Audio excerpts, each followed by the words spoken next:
El bruxismo.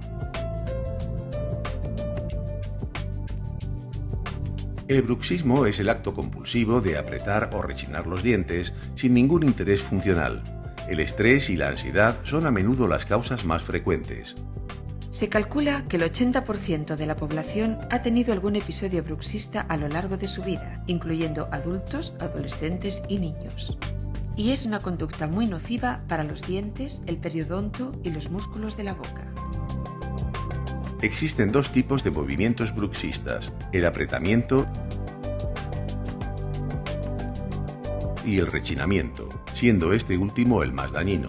La manifestación más común del bruxismo es el desgaste de los dientes. También podrá causar sensibilidad dental y fisuras, o incluso fracturas y desprendimientos de restauraciones. Además, puede producir la pérdida de anclaje de los dientes.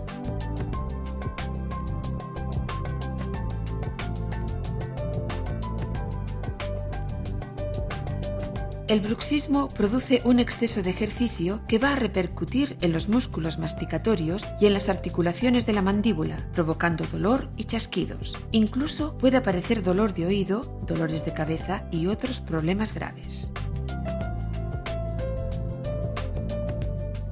El bruxismo puede ser diurno o nocturno, siendo este último el más frecuente y que a menudo pasa desapercibido.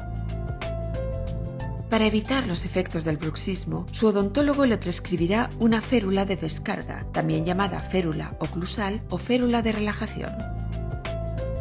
La férula es un aparato generalmente de resina transparente que se interpone entre los dientes. La férula mejorará la posición de la mandíbula, evitará el desgaste y las fracturas dentales y relajará los músculos masticatorios.